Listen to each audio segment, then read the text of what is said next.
Are going to talk about neo Darwinism. हम लोग पिछले क्लास में डार्विनिज्म पढ़ चुके हैं और अब आज हम लोग पढ़ेंगे न्यू डार्विनिज्म के बारे में।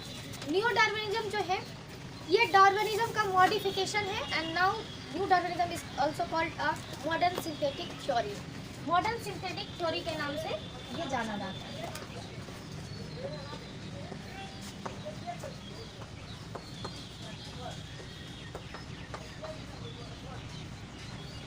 मॉडर्न सिंथेटिक थ्योरी के नाम से ये जाना जाता है। जो न्यू डार्विनिज्म है एक्चुअली में एक पूरा कॉन्सेप्ट है डार्विनिज्म का, जो हम लोगों ने कल क्लास में पढ़ा था कि जो भी डार्विनिज्म ने दिया नेचुरल सिलेक्शन के बारे में, उन्होंने जो भी बताया पूरा कॉन्सेप्ट डार्विनिज्म का ही है।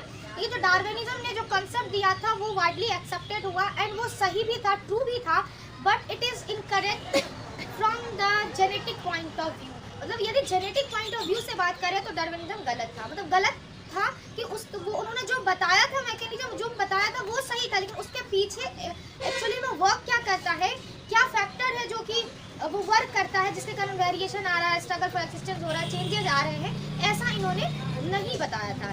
तो ये डार्विनिज्म जो है जेनेटिक पॉइंट ऑफ व्यू से incorrect, genetic point of view इन्होंने नहीं बताया। तो न्यू डार्विनिज्म में क्या है तो पूरे डार्विनिज्म का कॉन्सेप्ट प्लस मेंडेलियन जेनेटिक्स, ठीक है, मेंडेलियन जेनेटिक्स, जब इन दोनों को कॉम्बिनेशन करते हैं तो ये बन जाता है न्यू डार्विनिज्म। यानी कि जब डार्विनिज्म की थ्योरी की स्टडी मेंडल के जेनेटिक्स के साथ करें, मेंडल ने जो जेनेटिक बना दिया है, मेंडल लॉ जो दिया है उसके साथ यदि हम स्टडी करें तो यही हो जाता है न्यू डार्विनिज्म। तो मेंडल ने जो भी बताया तो उसकी जो कही हुई बातें थी उसके अगेंस्ट क्या क्या चीज़ें थी, उनके अगेंस्ट कुछ साइंटिस्ट आए जो थ्योरी दिए। जैसे बहुत सारे साइंटिस्ट है, न्यू डार्विनिज्म जो थ्योरी है बहुत सारे साइंटिस्ट इन लोगों ने मिलकर दिया, जैसे कि हक्सले हैं, मेयर हैं, बेल्डेयर हैं, अगस्ट विजमेन नाम के साइंटिस्ट हैं, मेंडल हैं। तो इन सभी साइंटिस्ट ने मिलकर के डार्विन की थ्योरी को स्टडी किया और उन्होंने बताया कि डार्विन सही है बट वो जेनेटिक पॉइंट ऑफ व्यू से गलत है। तो वो जहाँ जहाँ गलत है उसके अगेंस्ट इन्होंने थ्योरी दिया। जैसे कि अगस्ट विजमेन जो थ्योरी दिए वो थ्योरी है जर्म प्लाज्म थ्योरी। तो जो डार्विन के अगेंस्ट है, यानी कि डार्विन के उनको बताता है कि नहीं आप यहाँ पे गलत है, तो वो कौन कौन सी थ्योरी है, वो है आपको जर्म प्लाज्म थ्योरी,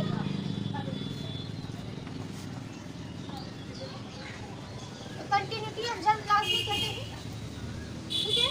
तो ये किसने दिया था जर्म प्लाज्म थ्योरी? अगस्ट विजमेन ने दिया था। उसके बाद नेक्स्ट है मेंडेलियन जेनेटिक्स।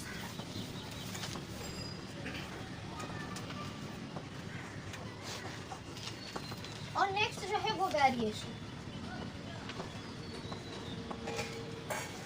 नेक्स्ट जो साइंटिस्ट लोग आए तो उन्होंने इसके बेसिस पर डार्विनिज्म के अगेंस्ट जो है वो काम किया और बताया कि जर्म प्लाज्म थ्योरी, जैसे कि इन्होंने जो डार्विन अंकल थे हमारे, इन्होंने ये नहीं बताया इनहेरिटेंस और हेरिटेंस के बीच का डिफरेंस इन्होंने नहीं एक्सप्लेन किया, क्या चीज़ें जो इनहेरिट हो रही है या क्या है जो नॉन इनहेरिट हो रही है, ऐसा कुछ इन्होंने बताया ही नहीं। तो उसके बाद अगस्ट विजमेन अंकल आए और उन्होंने ये बताया कि जो जर्म प्लाज्म थ्योरी है जब बताया, और उसके लिए जो थ्योरी उन्होंने दिया उस थ्योरी को कहते हैं जर्म प्लाज्म थ्योरी। और अगस्ट विजमेन ने बताया कि जो हमारी बॉडी से जो इनहेरिट होती है, जो चेंज इनहेरिट होता है, जो चेंजेबल है, वो है जर्म प्लाज्म।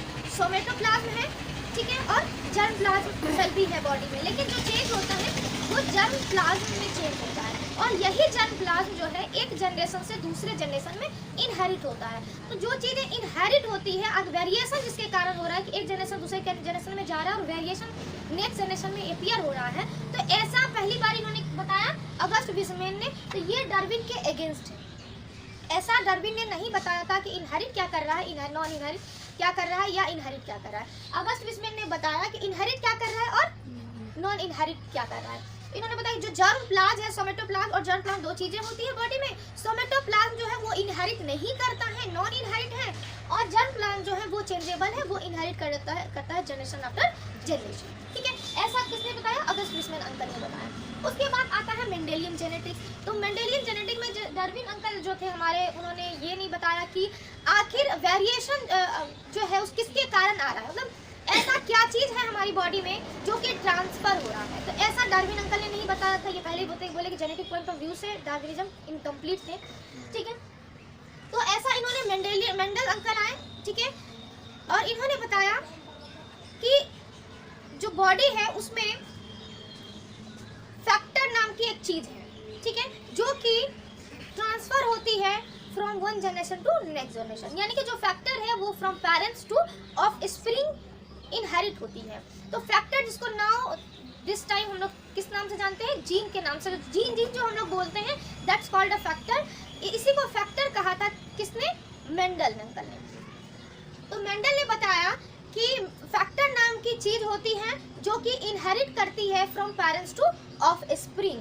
तो जिसको इन्होंने फैक्टर बोला था उसी को आज हम लोग जीन के नाम से जानते हैं, ठीक है, ऐसा मेंडल ने बताया। तो जेनेटिक पॉइंट ऑफ व्यू से बताया कि आखिर वेरिएशन ऐसे ही काउज नहीं हो रही है, हमारे बॉडी में ऐसा कुछ फैक्टर है, कुछ जीन्स है जो कि ट्रांसफर हो रहे हैं one generation to next generation, ठीक है। उसके बाद वेरिएशन, तो वेरिएशन का मैकेनिज्म इन्होंने नहीं बताया कि वेरिएशन कैसे हो रहा है।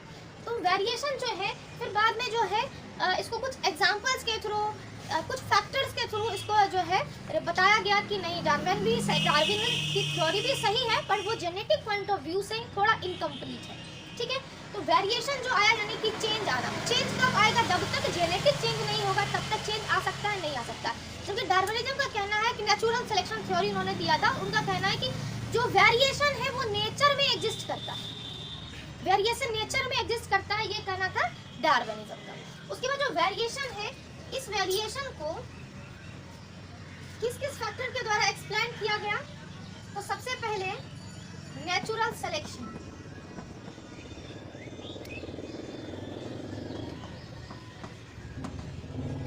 ठीक है। दूसरा जेनेटिक वेरिएबिलिटी के बेसिस, वेरिएबिलिटी के बेसिस। तीसरा आइसोलेशन एंड माइग्रेशन,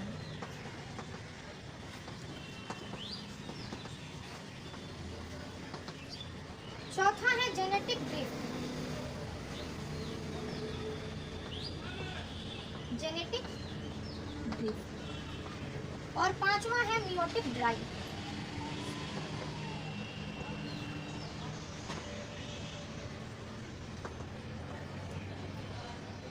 ये इवोल्यूशनरी फोर्सेस के नाम से भी जाना जाता है कि ये 5 फोर्सेस हैं जो कि वेरिएशन कॉज करते हैं। Natural selection, genetic variability, isolation and migration, genetic drift, meiotic drive. तो हम लोग एक एक करके इसके बारे में पढ़ते जाएंगे कि नेचुरल सिलेक्शन क्या है, जेनेटिक वेरिएबिलिटी क्या है, आइसोलेशन एंड माइग्रेशन क्या है, जेनेटिक ड्रिफ्ट क्या है, मियोटिक ड्राइव क्या है। तो नेचुरल सिलेक्शन यानी कि नेचर में ही वेरिएशन एग्जिस्ट करता है, ऐसा कहना था किसका, Darwin uncle. Natural selection theory इन्होंने इस बेसिस पे दिया, ठीक है। तो अब नेचुरल सिलेक्शन है, अच्छा इसको बता लीजिए, फिर हम लोग नेक्स्ट जो है करते हैं।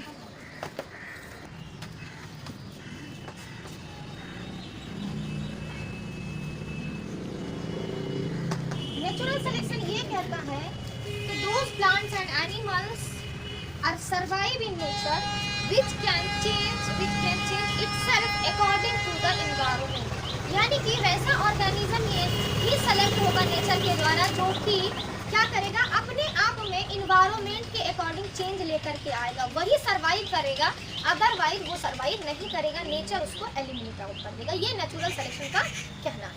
नेचुरल सिलेक्शन डिफरेंशियल रिप्रोडक्शन में जीन एंड जीनोटाइप का डिफाइन अगर करना चाहो नेचुरल सिलेक्शन को, क्या है natural selection, differential reproduction of gene and genotype, ठीक है।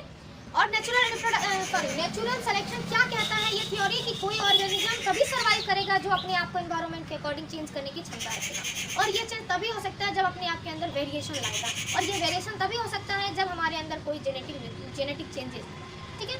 ये नेचुरल सिलेक्शन का कहना हुआ। Natural genetic point of view जो हमने बताया वो नेचुरल सिलेक्शन है, ये डार्विनिज्म का जेनेटिक पॉइंट ऑफ व्यू से अलग है, ठीक है। तो ये नेचुरल सिलेक्शन है।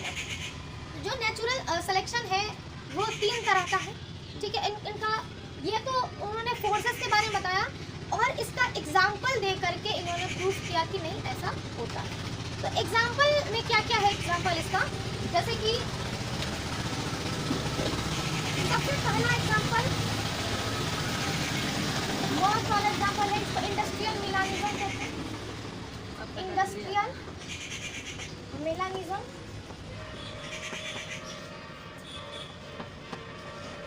डीडीटी रेजिस्टेंस,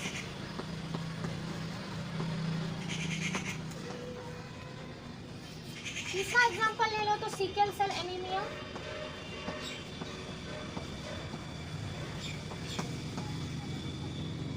ठीक है।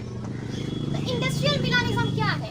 इंडस्ट्रियल मिलानिज्म है कि 19th सेंचुरी में जब इंडस्ट्री नहीं लगा हुआ था तो उस समय जो लाइट कलर का मौत है, लाइट कलर का मौत ज़्यादा था। जब इंडस्ट्री नहीं लगा था तो ऑब्वियसली बात है एनवायरनमेंट क्या होगा, साफ सुथरा होगा, पॉल्यूशन लेस होगा। और जहाँ पे पॉल्यूशन नहीं होता वहाँ पे क्या होता है, इंडिकेटर, बायोलॉजिकल इंडिकेटर, लाइकेंस होता है, वो लाइकेंस प्रेजेंट रहता था और वहाँ पे इंडस्ट्रियल एरिया नहीं था। तो उस समय लाइट कलर का जो मॉल था वो प्रेजेंट था नेचर में। तो वो जो लाइट कलर का मॉल था, जैसे कि मान लो कि ये प्लांट हमने बनाया, ठीक है, ये प्लांट हमने बनाया और इस प्लांट में हमने ये बनाया, लाइट कलर का मॉथ बनाया, ठीक है, मान लो ये मॉथ है, जिसको इस लाइट कलर के मॉथ को बोलते हैं विस्टल विटुलेरिया। क्या बोलते हैं? ये है विस्टल विटुलेरिया, ठीक है, विस्टल विटुलेरिया। अब हम क्या किए, मतलब इन्वायरमेंट एकदम फ्रेश है, इन्वायरमेंट फ्रेश है तो जो इसका बाल का कलर है, क्या इसमें आपको विस्टल विटुलेरिया दिख रहा है? नहीं दिख रहा। मतलब ये लाइट कलर का ट्री है, इंडस्ट्री से पहले कोई ब्लैकनेस नहीं, कोई स्मॉग नहीं, कोई मतलब पॉल्यूशन नहीं। तो ट्री क्या है, ट्री का जो कलर है वो लाइट कलर है, वो लाइट कलर ही रहा और उस पे विस्टल विटुलेरिया का कलर भी क्या है, लाइट कलर का है। तो विस्टल विटुलेरिया लाइट कलर का है और जो प्लांट है वो भी लाइट कलर का। तो क्या हुआ, इसमें आपको कहीं दिख रहा है विस्टल विटुलेरिया? नहीं दिख रहा। और यहाँ पे कुछ जो है वो होगा ब्लैक कलर का, यानी कि डार्क कलर का, ठीक है, विस्टल कार्बोनेरिया, विस्टल विटुलेरिया, विस्टल कार्बोनेरिया। तो क्या आपको ये दिख रहा है? आप पकड़ना चाहोगे तो किसको पकड़ोगे? विस्टल कार्बोनेरिया। तो उस समय इंडस्ट्रियलाइजेशन से पहले, यानी इंडस्ट्री या फैक्ट्री नहीं लगी थी, उससे पहले क्या हुआ कि जो विस्टल विटुलेरिया था लाइट कलर का था, प्लांट भी लाइट कलर का था, वो उसमें छुप जाता था। क्या होता था? छुप जाता था। तो जब कोई प्रेडेटर जो है शिकार करने आएगा तो क्या इसको पकड़ पाएगा? अभी आप लोग नहीं पकड़ पा रहे तो शिकार क्या पकड़ पाएगा? ठीक है, तो शिकार नहीं पकड़ पाएगा। पकड़ेगा किसको?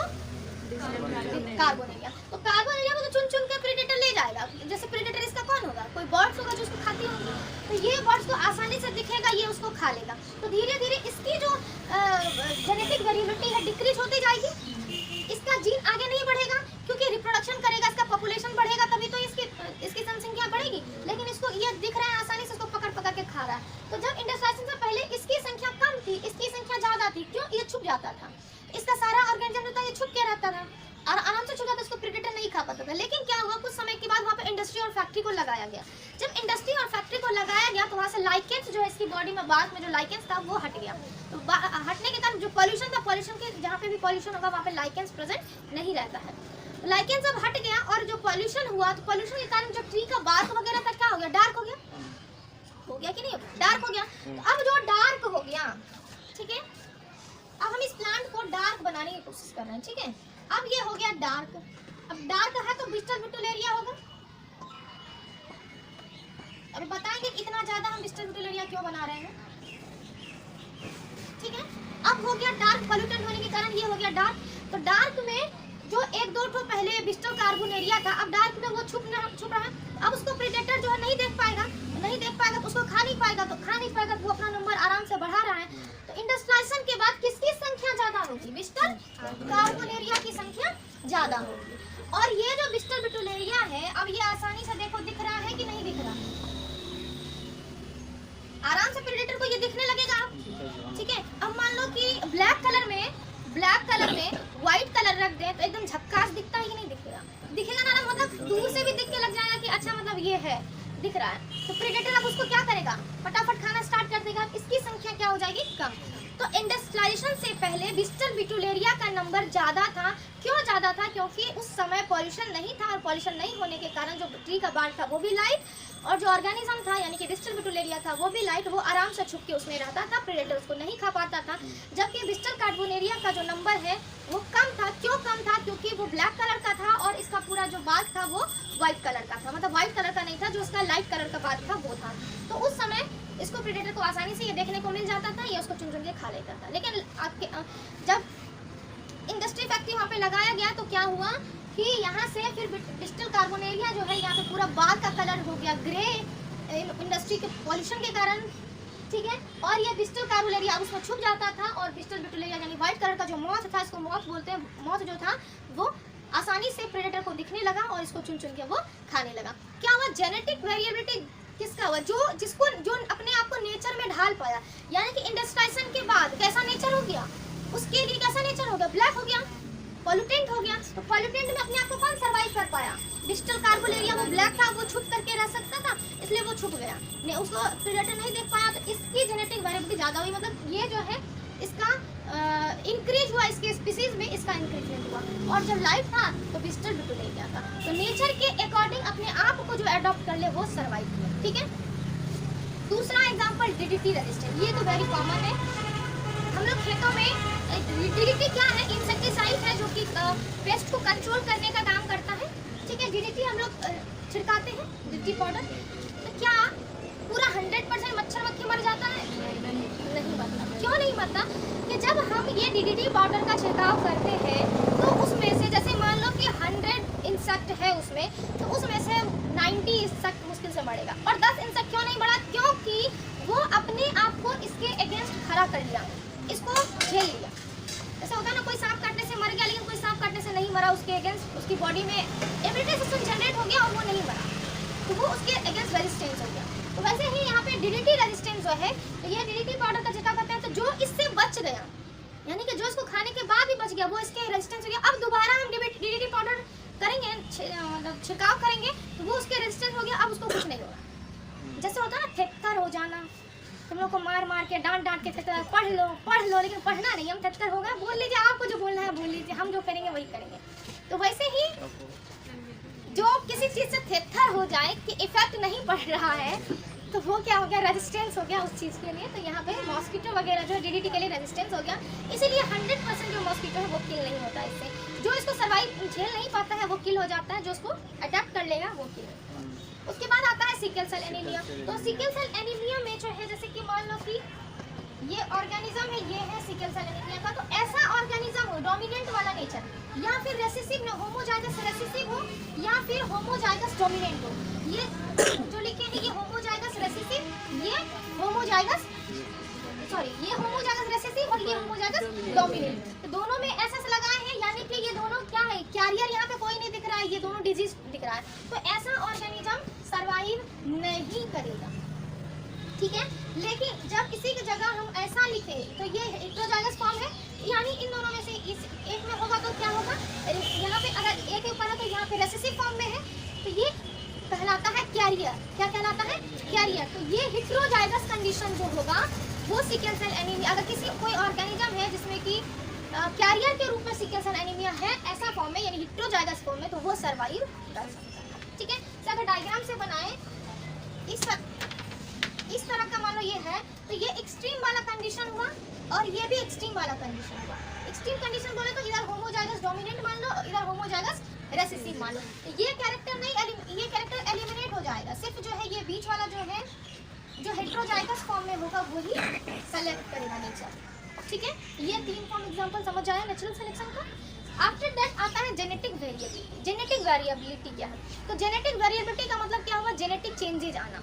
जेनेटिक चेंजेस जैसे हार्डी-विनवर का जो हमारा लॉ है, हार्डी-विनवर लॉ पहले भी पढ़ा होगा, तो हार्डी-विनवर लॉ का ये कहना है कि जो पॉपुलेशन है वो कांस्टेंट होता है, इक्विलिब्रियम मेंटेन करता है, बट इट इज़ तभी ये सही होगा जब मेंडेलियन का जो एक्सपेरिमेंट है वो वहाँ पे एप्लीकेबल होगा, ठीक है। जबकि जो पॉपुलेशन है वो कांस्टेंट तभी होगा जब मेंडल का एक्सपेरिमेंट वहाँ पे, मेंडल का जो लॉ है वहाँ पे एप्लीकेबल होगा, तभी ऐसा हो सकता है। तो जेनेटिक वेरिएबिलिटी क्यों आ सकता है? जेनेटिक वेरिएबिलिटी आ सकता है म्यूटेशन के कारण। किसी जीन में म्यूटेशन हो गया तो वो म्यूटेशन नेक्स्ट जनरेशन इनहेरिट करेगा, नेक्स्ट जनरेशन इनहेरिट करेगा, और आफ्टर दैट एक लंबे समय के बाद वो म्यूटेशन देखने को मिलेगा। ठीक है, तो ये जेनेटिक म्यूटेशन वेरिएबिलिटी म्यूटेशन के कारण आ सकता है, किसी क्रोमोसोमल एबरेशन के कारण आ सकता है, पॉलीप्लाइडी के कारण आ सकता है। क्या हो गया? पॉलीप्लाइडी के कारण आ सकता है। उसके बाद जो है मतलब इसी से रिलेटेड जो भी डिजीज ऑर्डर होंगे म्यूटेशन का करेंगे तो उससे रिलेटेड जो चेंजेस आएगा that is a genetic variable. ठीक है, उसके बाद नेक्स्ट है isolation and migration. Isolation and migration क्या है? आइसोलेशन मतलब किसी भी ऑर्गेनिज्म को रिप्रोडक्टिव आइसोलेट रखना, मतलब मीटिंग मैटिंग में सेपरेशन रखना, तो वो कहलाता है आइसोलेशन। जैसे आइसोलेशन एलोपेट्रिक हो सकता है, मतलब इसका मीनिंग यही है कि फ्रीली जो मीटिंग मैटिंग होता है ऑर्गेनिज्म में उसको सेपरेट करके रखना। तो ये नेचुरल क्लैमिटीज के कारण भी हो सकता है। कैसे होता है वो बताएंगे। तो आइसोलेशन जो होता है एलोपेट्रिक हो सकता है, पेरीपेट्रिक हो सकता है, पारापेट्रिक हो सकता है, सिम्पेट्रिक हो सकता है। ठीक है, फिर माइग्रेशन, जैसे कुछ ऑर्गेनिज्म में जो एक जगह से दूसरे जगह माइग्रेट करके गया और वहाँ के एनवायरनमेंट में वो एडजस्ट कर गया, अभी बताएंगे कैसे। ठीक है,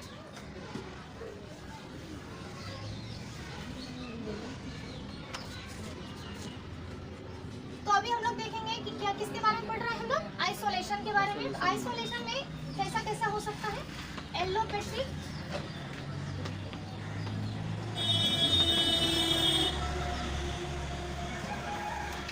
पेरीपेट्रिक,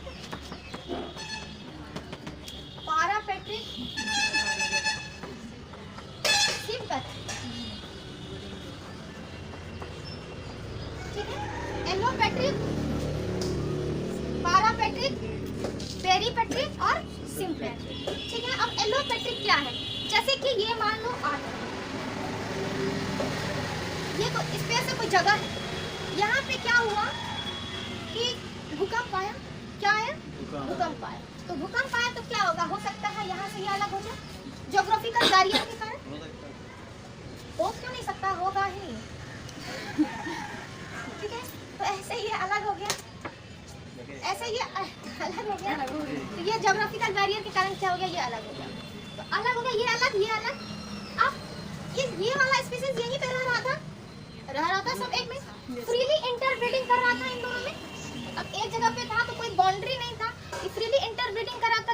ठीक है, अब ये क्या हुआ कि इधर आइसोलेट हो गया तो ये अलग हो गया। अब ये इतना जितना ऑर्गेनिज्म इधर आया है उसी के बीच में इसका इंटरब्रीडिंग होगा, इसका इसी के बीच में इंटरब्रीडिंग होगा। तो एक धीरे धीरे धीरे धीरे ये क्या होता जाएगा? इधर का स्पीसीज एक नया स्पीसीज बन जाएगा। क्या हो जाएगा? एक नया स्पीसीज बन जाएगा। यानी कि जो एलोपेट्रिक है वो ज्योग्राफिकल बैरियर, कहीं पे भी ज्योग्राफिकल बैरियर लिखा हो तो समझ जाना वो क्या है? एलोपेट्रिक। तो यानी कि अर्थक्वेक के कारण हो, सॉइल एरोजन के कारण हो, ठीक है, तो मतलब कोई भी ज्योग्राफिकल बैरियर के कारण यदि रिप्रोडक्टिवली आइसोलेट कर जाए ऑर्गेनिज्म तो वो हो जाएगा एलोपेट्रिक। ठीक है, दूसरा हो गया क्या? पेरीपेट्रिक। पेरी मतलब पेरीफेरी, जैसे कि मान लो ये है और इसका ये पेरीफेरी वाला पार्ट है, ये वाला पार्ट है। तो ये वाला पार्ट जो है कोई ऑर्गेनिज्म किसी भी कारण से मान लो कि यहाँ से अपने आप को चेंज कर लिया और ये अलग सा ऑर्गेनिज्म बना लिया, ये पेरीफेरी पार्ट से उठ करके आ गया इधर, कोई अलग पॉपुलेशन बना। ठीक है, तो पेरीफेरी वाला पार्ट जहाँ पे होगा ये फ्यूचर में जा करके क्या करेगा? ये जो पॉपुलेशन है वो तो रहेगा ही रहेगा, इससे पेरीफेरी वाला कट करके ये एक नया पॉपुलेशन बना लेगा। क्या बना लेगा? अलग कलर से दिखा देते हैं, ये नया हो जाएगा, ये भी नया पॉपुलेशन बना। तो पेरीफेरी वाला पार्ट जब नया पॉपुलेशन को जनरेट कर ले तो वो हो जाएगा क्या? पेरीपेट्रिक। उसके बाद आता है पारापेट्रिक, यानी क्या करेगा? ये पराया कर देगा, पारा से पराया रहेगा, पारा से पराया कर देगा। ठीक है, तो ये क्या करेगा? ये ऑर्गेनिज्म रहेगा सेमी पॉपुलेशन में, जैसे होता है ना घर में कुछ 4 लोग रह रहे हैं, ठीक है, और एकदम पराया की तरह बिहेव कर रहे हैं, जैसे जानते ही नहीं है किसी को। ठीक है, तो वैसा वाला ही कंडीशन होगा। तो ऐसा इसमें ऐसा कब होगा? जैसे ये एक स्पेस है जहाँ पे बहुत सारे ऑर्गेनिज्म रह रहे हैं और इस ऑर्गेनिज्म में ऐसा चेंज आया जिसमें कि इसका रिप्रोडक्टिव टाइम ही चेंज होगा।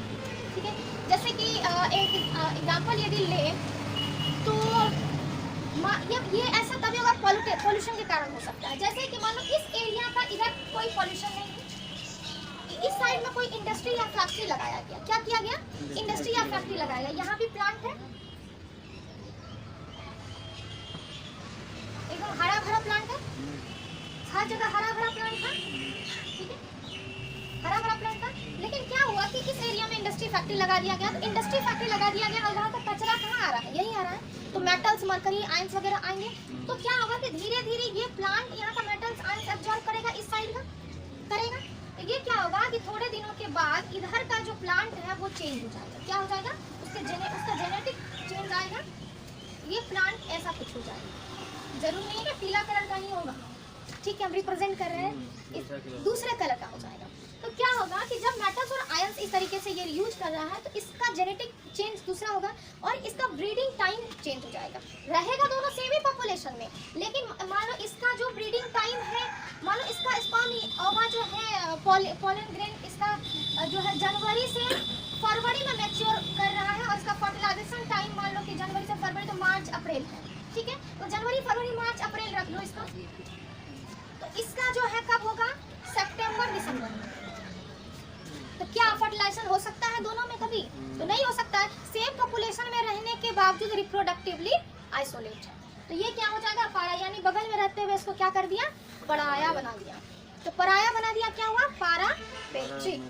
उसके बाद सिम्पेट्रिक, सिम्पेट्रिक का मतलब होता है रिप्रोडक्टिवली आइसोलेट, यानी कि एक पॉपुलेशन के अंदर में रह करके, ये तो चलो साइड में था, इंडस्ट्री आया, फैक्ट्री आया, वो हो गया, अब ये यहाँ पे क्या होगा कि जो सिम्पेट्रिक है ये है, और इसी के बीच में कुछ स्पीसीज किसी भी कारण से जो है रिप्रोडक्टिवली आइसोलेट हो गया, मतलब इसी के बीच में है ये पॉपुलेशन, लेकिन इस वाले पॉपुलेशन से और इस वाले पॉपुलेशन में कोई ब्रीडिंग नहीं होगा, कोई रिप्रोडक्शन नहीं होगा, तो ये रिप्रोडक्टिवली आइसोलेट हो गया, मतलब with in population reproductively isolate हो गया।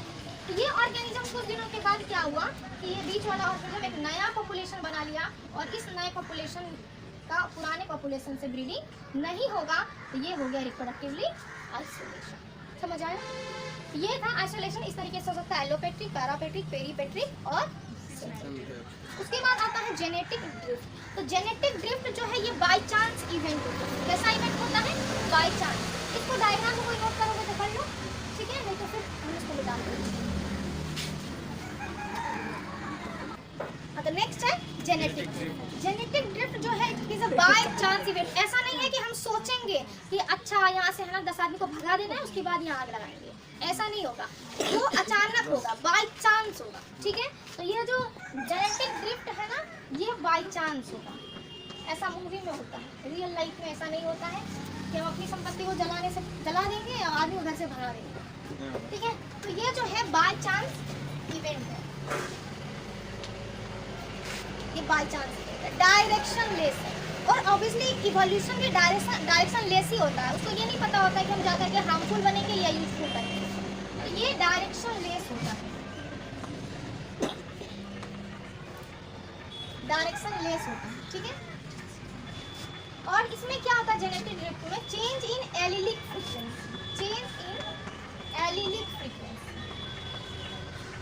सीवेल राइट इफेक्ट को ही सॉरी जेनेटिक ड्रिफ्ट को ही सीवेल राइट इफेक्ट के नाम से भी जाना जाता है, ठीक है, इसी को सीवेल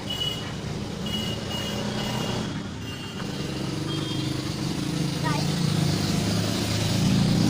के नाम से भी जाना जाता है, राइट। तो ये जो जेनेटिक ड्रिफ्ट है ये बाय चांस इवेंट है, बोल करके नहीं आएगा कि हम नेचुरल कैलेमिटी लेकर के आ रहे हैं, तुम आ जाओ, किसी का भगवान से सीधा संपर्क हो तो उसकी बात नहीं कर सकते, ठीक है।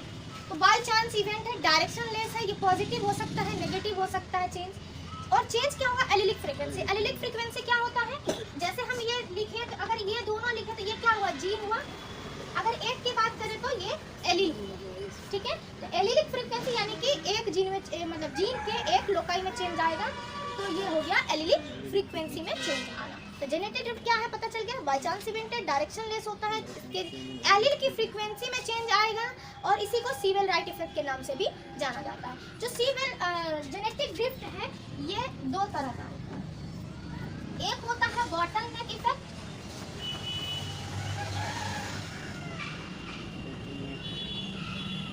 और और दूसरा होता है फाउंडर इफेक्ट।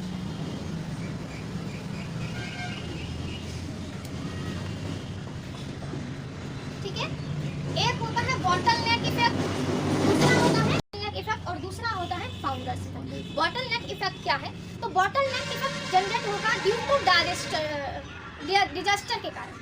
किसके कारण? डिजास्टर के कारण। डिजास्टर क्या बोले? नेचुरल कैलामिटीज के कारण, जैसे अर्थक्वेक का आना, आग का लग जाना, ठीक है, उसके बाद मतलब जितने भी नेचुरल कैलामिटीज है उसके कारण जो हो, ठीक है, वो हो जाएगा बॉटलनेक इफेक्ट। यानी कि इसमें जो ऑर्गेनिज्म है इसमें डेथ होगा। क्या होगा? ऑर्गेनिज्म का डेथ होगा। तो डेथ जिसमें होगा वो होगा बॉटलनेक इफेक्ट। ठीक है, यानी कि मान लो यहाँ पे 100 पॉपुलेशन था और आग लग गया, आग लगने के कारण जो है 90 पॉपुलेशन जल गया, जो बाकी 10 पॉपुलेशन बचा।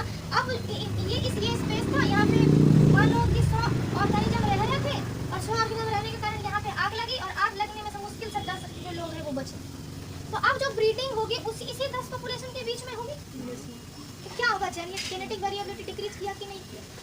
डिक्रीज किया। ठीक है, तो ये बॉटलनेक इफेक्ट काउज होगा किसके कारण? डेथ के कारण। जैसे ये एग्जांपल में यदि साइंटिफिक एग्जांपल दे, मतलब ऐसा एग्जांपल दे रहा है जो कि बाद में फ्यूचर में भी काम आ सकता है तुम लोगों को। रॉबिन बर्ड, ठीक है, रॉबिन बर्ड जो रॉबिन बर्ड है, ठीक है, जिसको हंटिंग के कारण सिर्फ 5 ही रॉबिन बर्ड बचा। तो हंटिंग भी क्या है? डेथ। हंटिंग के कारण क्या काउज हो रहा है? डेथ हो रहा है। तो रॉबिन जो है, रॉबिन बर्ड जो है वो 5 ही बचा था ड्यू टू हंटिंग के कारण। उसके बाद में उसका प्रिजर्वेशन कराया, प्रिवेंशन किया गया, तो 5 से अभी जो है उसी 5 से अभी 250 से 300 रॉबिन बर्ड है। ठीक है, उसके जैसे कि एलिफेंट सील है, साउदर्न एलिफेंट सील है, नॉर्दर्न एलिफेंट सील है, तो इनकी संख्या में हंटिंग के कारण 20 बची हुई है। हंटिंग के कारण और सबको बाकी डेथ हो गया, 20 ही बचा हुआ था। और इसी बीच से अभी के टाइम में जो पॉपुलेशन है वो है कितना? लगभग 30,000। ठीक है, तो इसी बीच से 30,000 हुआ है, और पॉपुलेशन होता और होता, तो ये जेनेटिक वेरिएबिलिटी को, पॉपुलेशन की संख्या को डिक्रीज कर रहा है। ठीक है, और हो सकता है जो 20 बचा हुआ है उसमें कोई हार्मफुल एलिल हो, 2 जीन में से एक एलिल जो है वो हो सकता है कोई हार्मफुल हो। तो क्या किया? हार्मफुल एलिल ही फिक्स होता गया कि नहीं होता गया। तो यहाँ जेनेटिक ड्रिफ्ट का अगर रिजल्ट होगा, यदि हार्मफुल एलिल है तो हार्मफुल एलिल को फिक्स करता जाएगा। ठीक है, उसके बाद आते हैं फाउंडर इफेक्ट। तो फाउंडर इफेक्ट जो जनरेट होता है वो होता है माइग्रेशन के कारण। किसके कारण? माइग्रेशन। तो ये बाकी है सेम चीज, ठीक है, बस डिफरेंस क्या है कि बॉटलनेक इफेक्ट रिजल्टिंग डेथ और founder effect resulting of migration. ठीक है, तो फाउंडर इफेक्ट में माइग्रेशन कैसे हुआ? जैसे कि यहाँ पे मान लो कि 10 हाथी थे, इसको हाथी मत मान लेना, हम सपोज कर रहे हैं इसको हाथी। यहाँ पे 10 हाथी है, 10 हो गया ना? नहीं हुआ, 10 बना दिया, 10 हाथी है। और इस 10 हाथी में से क्या हुआ? 5 हाथी का मन हुआ कि चलो हम सैर करके आते हैं। क्या करके आते हैं? सैर करके आते हैं। तो यहाँ से 5 हाथी कहाँ चला गया? कहीं चला गया सैर करने। ठीक है, कहाँ चला गया? कहीं चला गया सैर करने। और यहाँ पे इसके पीठ पीछे लग गए आग। क्या लग गया? आग। अरे आग लग गया, आग लग गया। ठीक है, तो फाउंडर इफेक्ट में क्या हुआ कि मान लो 10 हाथी था, ठीक है, और 10 हाथी में से मन हुआ कि घूमने चलते हैं, चलो घूमने चलते हैं, घूम के आते हैं। ये चला गया घूमने के लिए, ठीक है, और ये जो घूमने गया इसके पीछे क्या हो गया? आग लग गई। तो आग लगने के कारण यहाँ पे कितना हाथी बचा हुआ था? 5 था। तो ये 5 क्या हो गया? मर गया। और बाकी जो 5 अब उधर भाग गया था, ये तो बाय चांस है ना, इसको थोड़ी पता था कि आग लगने वाला इसलिए हम जा रहे हैं, इसको पता तो था नहीं। तो क्या हुआ कि यहाँ पे आग लगने के कारण जो है ये लोग जल गए और ये तो बच गया क्योंकि ये माइग्रेशन में चला गया था। अब ये जो 5 जहाज है ये आपस में ही ब्रीडिंग करेगा और ब्रीडिंग करके एक नई पॉपुलेशन को जनरेट करेगा। ठीक है, और यदि ये ऑर्गेनिज्म हार्मफुल एलिल वाला है तो हार्मफुल एलिल फिक्स्ड होता जाएगा। ठीक है, जैसे हम लोग भी घर में जाते हैं ना, बाराती में जाते हैं शामिल होने के लिए, शादी में जाते हैं शामिल होने के लिए, और पीठ पीछे क्या करता है चोर जो है टीना काट के चोरी कर जाता है, एकदम छत से कूद करके पता नहीं कैसे आकर के गुस्से से चोरी कर लेता है।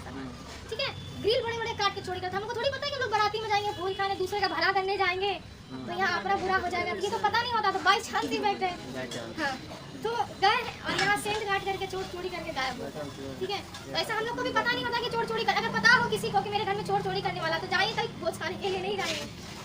तो यहाँ पे भी पता नहीं था इसको कि आग लगने वाला है, इसको मन हुआ कि चलो घूमने चलते हैं, तो चल दिए। और हाथी वैसे भी झुंड में घूमने चलता है। और कोई भी ऑर्गेनिज्म वहाँ से मान लो कि कोई बर्ड सी है, वहाँ से माइग्रेशन, बहुत सारे बर्ड है ना, माइग्रेटरी बर्ड है, बहुत सारे कुछ सीजन में देखोगे कि नए नए बर्ड इंडिया में मिलेंगे आपको, तो वो माइग्रेटरी बर्ड, ठीक है। तो माइग्रेटरी मतलब किसी दूसरे जैसे यहाँ पे आए हुए तो माइग्रेटरी नेचर के। अब मान लो कि वो वहाँ से यहाँ आए और वहाँ आग लग गई, उसकी और जो वैरायटी थी तो वो जल गई, ये जो आके यहाँ बच गया वो बचा रह गया। अब यही जो है फिर जा करके नई स्पीसीज मतलब खुद में रिप्रोडक्शन होगा और फिर नई स्पीसीज का ये हो गया टोटल जेनेटिक ड्रिफ्ट, ठीक है।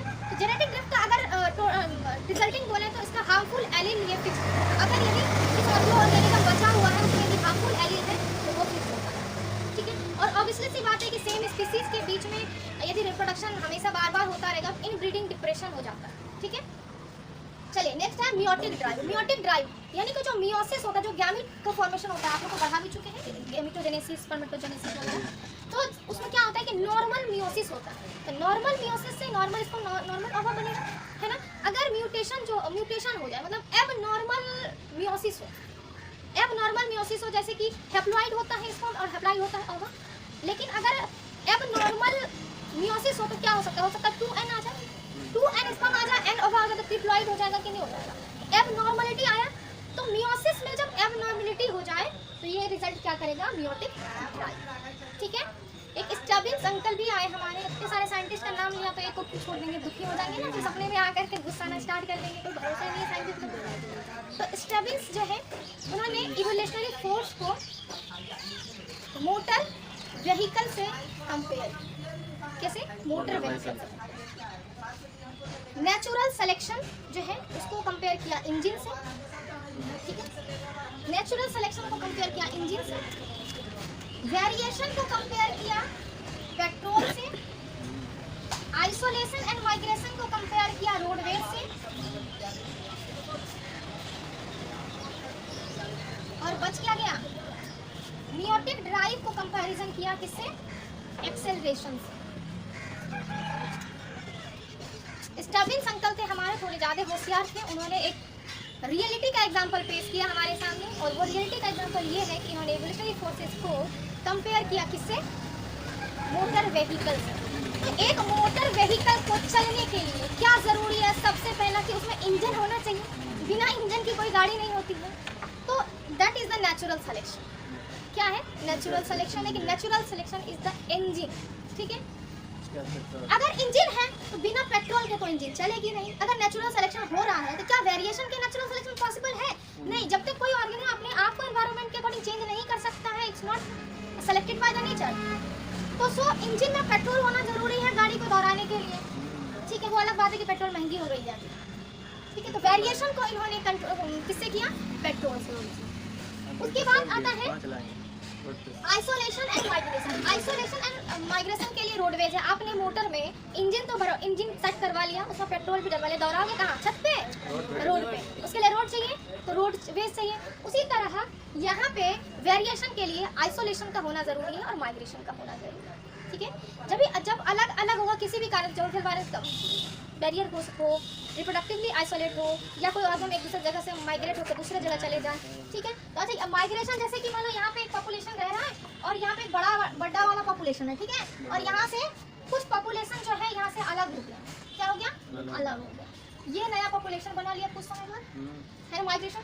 तो ये क्या हुआ, रोडवेज की तरह काम किया। उसके बाद है मियोटिक ड्राइव, ये एक्सेलरेशन की तरह काम करता है, क्योंकि गाड़ी में बिना एक्सेलरेशन के गाड़ी रोड पे भी नहीं दौड़ेगा। इंजन भी है, पेट्रोल भी है और रोड भी है, फिर भी नहीं दौड़ेगा बिना एक्सेलरेशन लिए हुए। तो एक्सेलरेशन का काम क्या कर रहा है, मियोटिक ड्राइव कर रहा है, यानी कि चेंज और सब कुछ हो रहा है। अगर नॉर्मल मियोसिस ना हो, नॉर्मल गैमिट का फॉर्मेशन ना हो तो क्या होगा, नॉर्मल गैमिट ना हो तो बाकी सब कुछ तो बेकार है ना। इसलिए एक्सेलरेशन का काम क्या करेगा, मियोटिक ड्राइव। इस तरीके से हमारे स्टबिन्स अंकल थे, उन्होंने कंपेयर किया इन सभी चीज़ों को। हाँ बताइए, नहीं जेनेटिक ड्रिफ्ट को इन्होंने स्टबिन्स सिर्फ इसी चार्ट पे फोकस किया। और इवोल्यूशनरी फोर्सेस 4 हैं, नेचुरल सिलेक्शन है, उसके बाद वेरिएशन है, आइसोलेशन है और मियोटिक ड्राइव।